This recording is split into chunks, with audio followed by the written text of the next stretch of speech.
From golden balls to golden boy.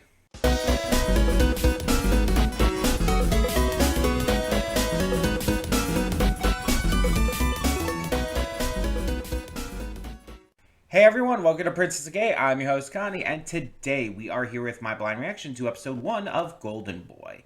This series is a donation reward for Venom, so thank you Venom, and has been one that I have heard of vaguely, but I don't know all this information about. So I know this is an adult series. I know it's a 6-episode OVA series, and I know that it's, I guess the best word for it is raunchy. I've probably seen clips. I can almost guarantee, considering how long it's been out and the fact that I know it is, well, I don't know if I'd say it's popular, but it's well known. I don't know if it's actually popular or not. But I'm very curious to check this out, to see what it's about, and to get into it. So the fact that I do know this is like raunchy or whatnot going in is going to make that easier to digest just right off the bat. I don't know if this is going to be like raunchy in the same way that like Panty and Stocking was raunchy or something like that, where it's like, oh, this is a satire. It's kind of making fun of that kind of stuff. Or if it's just raunchy because it's the kind of thing that is being made fun of with shows like that. I don't know. I also don't know, like, in what ways it's going to be raunchy, or I don't know if, like, the main character is going to be, like, this massive pervert character. I don't know. The title doesn't give me too much to work off of either. Like, Golden Boy is such a generic-ass title. It doesn't really mean anything. At least not at first glance. It might have some kind of notable meaning to the story. I just could not tell you what it is. But yeah, I'm definitely interested to get into this. This is 6 episodes long, so it actually works out almost perfectly with what I need in this kind of spot here. So we're going to go with it. We're going to go with it and just hopefully I end up enjoying it. With a raunchy series, it's always kind of a crapshoot. So let's just hope. But we're going to get into this now, so let's see what this series has in store. Hold up just a sec. Before you click that link down in the description below to get to today's video, I want to remind you of all the awesome content we have both on this channel and the Princess of Gaming channel. Let's check it out.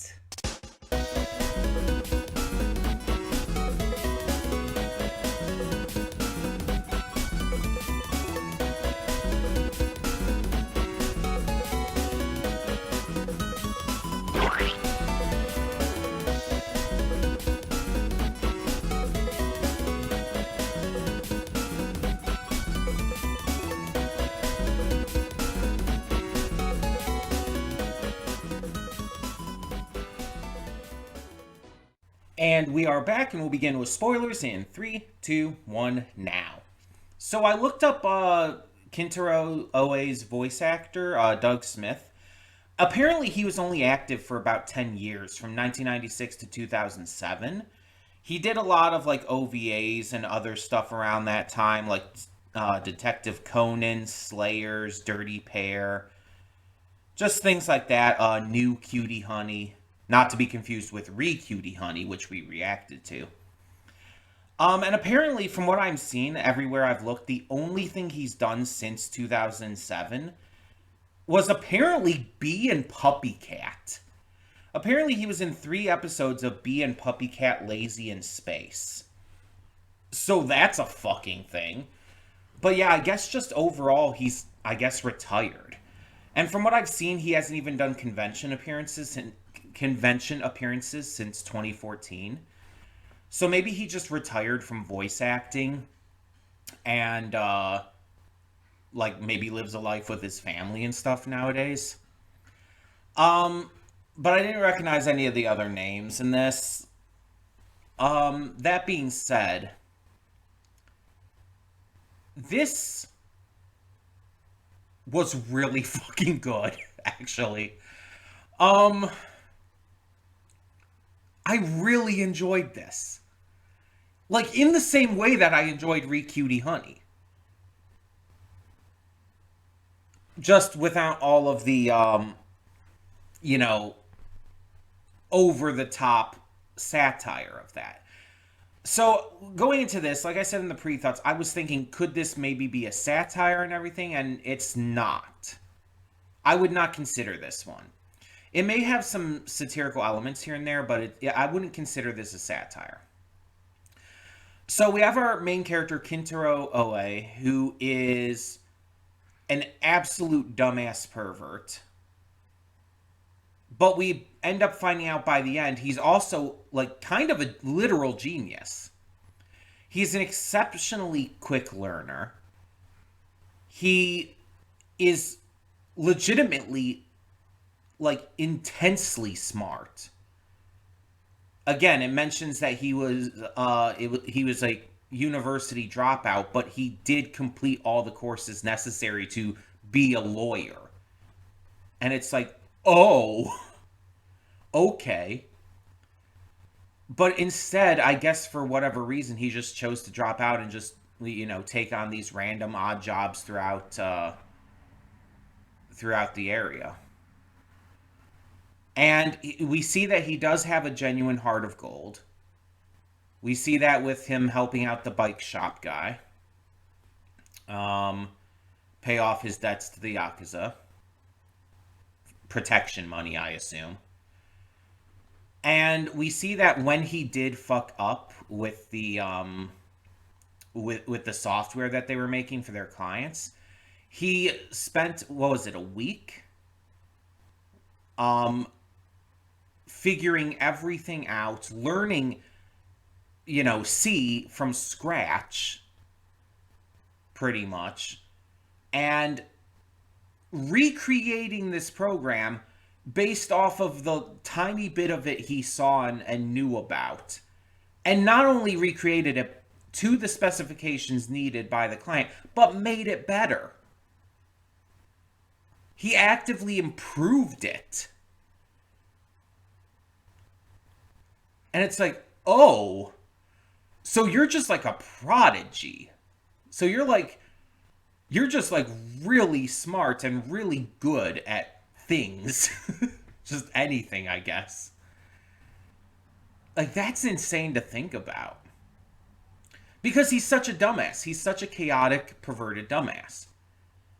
And I've talked about this before, most notably with One Piece. I don't mind a character being a simp. I don't mind a character being ridiculous and over the top, as long as he's not actively creepy about it. You know what I mean? Um, I talk about this in regards with Sanji in One Piece, who has done some like genuinely assaulty shit. And it's like, and obviously I would talk about this with like Mineta in My Hero Academia, who is very assaulty. Um, I am fine with a character, being a simp. I'm fine with them even being a bit perverted. As long as they don't like assault anyone or like be extremely uncomfortable about it. And Kintaro, at least in this, wasn't that bad. Like, there was even a notable opportunity for him to be so, and he just wasn't. Because it's like, oh, this bra falls on his head, and he's like, he could easily sniff it or start like, I really hate to say this. I apologize ahead of time, but he could masturbate with it. It's very uncomfortable to even think about. I apologize for putting that in your head, but like the opportunity was there, and let's be honest, you think that would be a possibility with a perverted character. And there's a lot of anime and, well, definitely a lot of hentai that would go that route. But instead, he puts it on. It's like, what was. What? It's like, dude, do you just want to feel fabulous? Because, hey, no shame in that at all. I mean, I'll give you that. That's fine. But it's like that was such a weird moment because it's like he didn't do anything that bad, and then he hid in the locker, and yeah, he was peeping on them, but that was more of an accident because he was like hiding because he didn't want to be caught having put on the bra and everything, and then he just happened to be seeing them because of that, and it's like, oh. So he wasn't spying on them out of like any like actual desire to like, be creepy. And it's like that's an interesting way to handle this.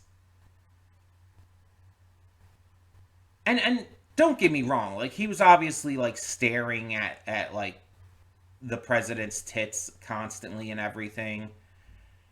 And even drawing her a lot in his journal.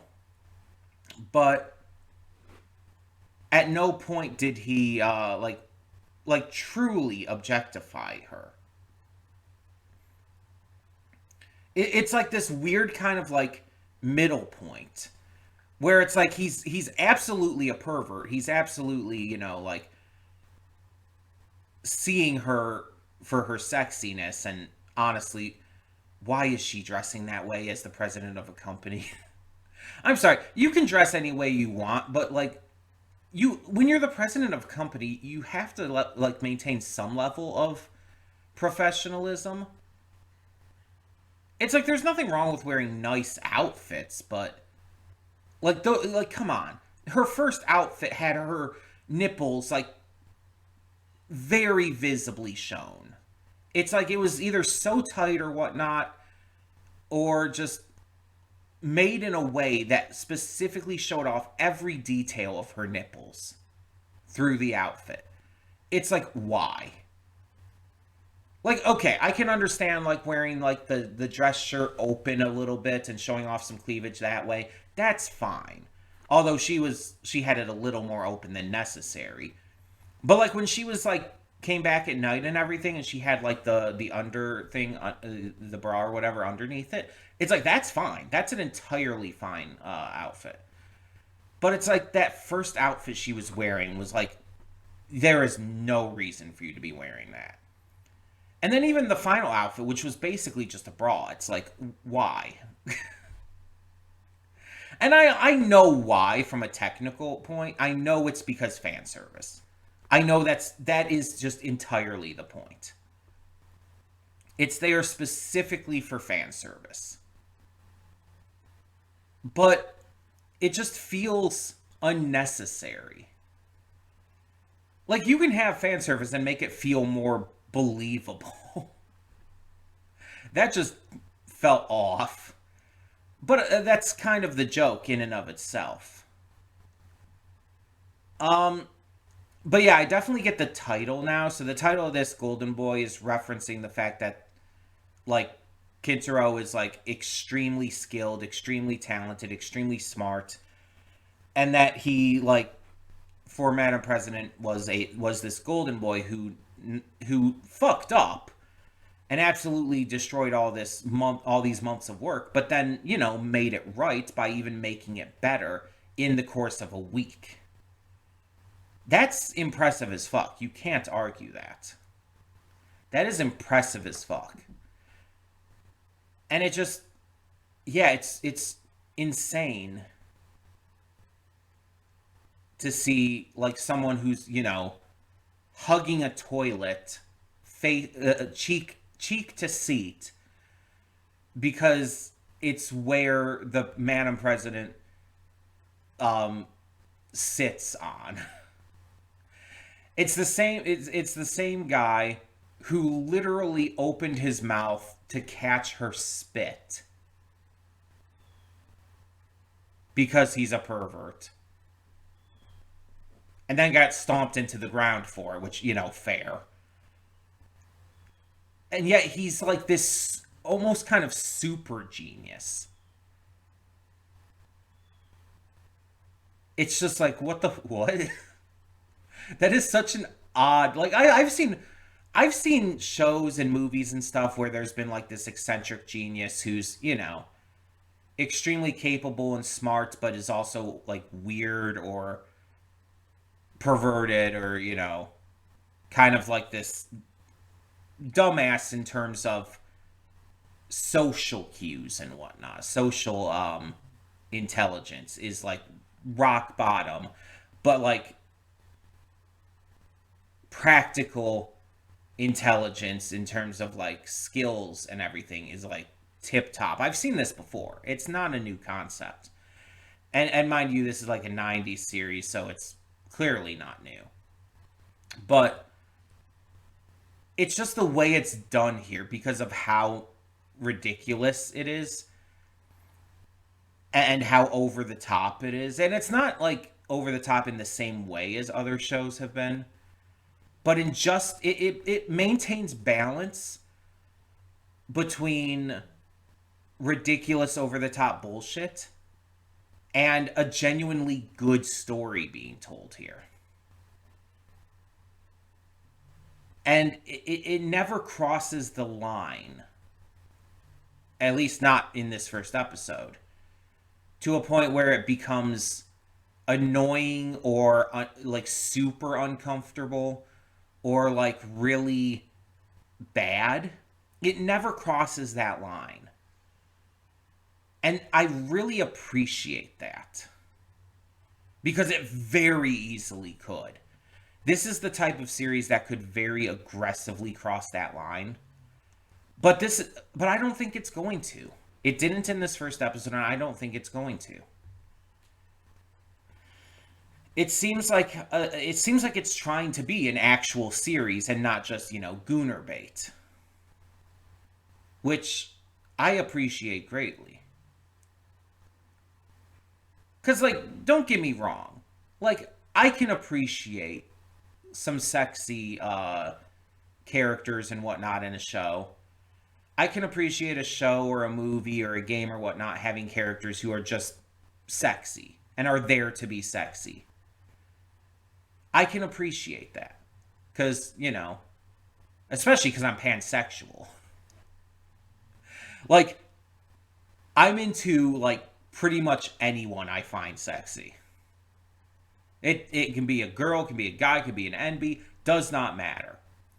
And so if like I see a character in a video game that is like very much like made to be sexy, if I see a character in a show, in a movie, it's like, oh yeah, I'm gonna find them sexy no matter what their gender is. And so it's like, yeah, obviously the Madam President here is gorgeous. And honestly, most of these other employees there were actually really pretty too. The girl with the glasses is like, that's definitely a type for me. So it's like, she was really pretty to me. And they were drawn to be really pretty. You're supposed to see them as really pretty. That is the intent. But you can acknowledge someone's pretty without being weird about it. And again, it's just when these characters are also, well, at least the Madam President, when she's like wearing like this crazy ass outfit at the beginning. It's like the other outfits were mostly fine. It's just her nipples were on such full display there. It's just like I'm not getting over that. It's like that's a bit much. But yeah, it never really goes too far. Um, I also mentioned in the reaction, the voice acting is not good. Like, it's actually really bad. And I don't know if these VAs have, like, done other stuff and have improved greatly since this or whatnot. I do hope that they have. I really hope that they have gotten to continue to have great careers doing this. But in this, no. They're not good. Everything they say is just extremely off in its delivery. Except Kintaro. Doug Smith, for whatever reason, despite, being as ridiculous and goofy with his voice as possible at points, does it a phenomenal job. And I don't know if like their entire voice acting budget went specifically to him, but it feels like it. Cuz it's like he's really funny. Like his delivery is extremely funny. And I mean, obviously, Venom, it's like super aggressively obvious. He is the very specific reason you wanted me to react to this in dub. Because it's definitely not anyone else. And I'm fine with that. Because this is, it's obviously a comedy series and it's meant to be like silly and ridiculous. So having an over the top voice performance like this that's like just really, really good, but also really over the top funny, it's like that's something I can really get behind. That's something I can enjoy greatly. And so I think it works for this series. I think it works that every other VA seems to be really bad as well, because it allows him to really stand out. It allows him to like really shine.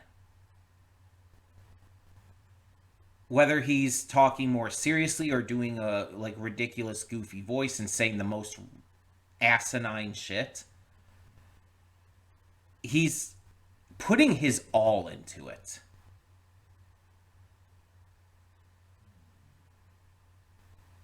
And it's just I can really appreciate that. It's like when you just like put your absolutely everything into a performance, it shows and it stands out as, being something exciting for a series. And honestly, that's especially true with comedies specifically. Because with comedies, you definitely want to make the performance work. And I mean, I know I'm going to be reacting to it as well today. I'm doing this first if you're interested in that, if you care. Um, but as another example with this, with Panty and Stocking, the original voice cast from the first season were phenomenal. Like they made that series as funny as it was. They made it as good as it was. Jamie Markey, Monica Rial, like they are Panty and Stocking. And I say that still, like after this entire second season, pretty much, just about to finish. These new VAs are good, and I mean, obviously, Christina Valenzuela is fantastic. They both do a great job, but they are not they just don't live up to Jamie Markey and Monica Rial's performances, because their voice performances were tantamount to these characters. And while these new VAs have done a good job, they just have not been able to live up to the performances from season one. Sometimes characters are so intrinsically linked to a vocal performance that you really can't change that without it being jarring. And the characters and even sometimes the series itself only works because of those performances. And I think that just like with the first season of Panty and Stocking, this is an example of that. The reason that I do like this as well as I do, the reason that I find this to be so good, is because of Doug Smith's performance as Kentaro. I obviously haven't heard the original Japanese, but I can almost guarantee you it's not going to be as funny. It's not going to be as entertaining. It's not going to be as good. Even if it still is good, I genuinely stand by that Doug's performance here makes this series work. And it makes it as funny as it is. Also, I just want to say, because I didn't say during the reaction, I think I've seen the spit stomp scene before. I don't know when or where. I don't know, like, even how many times I might have seen it before, but I believe I've seen that before. I probably saw it on like social media at some point. Just like not like watched it, but like just happened upon it briefly. It might have been TikTok. It might have been Twitter. It might have been Blue Sky. Doubtful it was Blue Sky. I don't think it was. But either way, yeah, it's just I saw it like very briefly at one point. That's all I know. um, and it's only the part where she does spit and then he catches it. Then she stomps him into oblivion. Nothing before or after that. Although the scene kind of just like fades super quick after she's stomping him. So, to be fair, it kind of changes scenes right there. But you know, nothing before either. But yeah, it's like it's a memorable scene, to be fair. I'm just, I'm kind of in awe of this, you know? Because this is definitely a series you would think I wouldn't like. And I think you said that, Venom. Didn't you, like, say you were questioning if I would like it in the Discord? I can see why you would question that. Because, like, I do have an issue with perverted characters in anime. I do have, obviously, an issue with women being objectified. But again, it's the way this is done, it's clearly not something you're supposed to take like as a serious thing. And you're just supposed to enjoy it as the comedy it is. And again, I thought it worked for that. I thought it was genuinely funny. Whew, excuse me. I thought that like this just really did work. And that's just it's almost surprising to say that, but yeah. So I'm very curious to see where this continues to go, especially with him just kind of disappearing at the end. So yeah, I think that I think I'm gonna like this series. I think I'm gonna like it quite a bit. But obviously, no spoilers for future episodes. Though I do want you to tell me in the comments below, what did you think of this first episode? And what did you think of my reaction to it? Hopefully you enjoyed. And for now, I'm Connie, and I'm signing off. See y'all next time.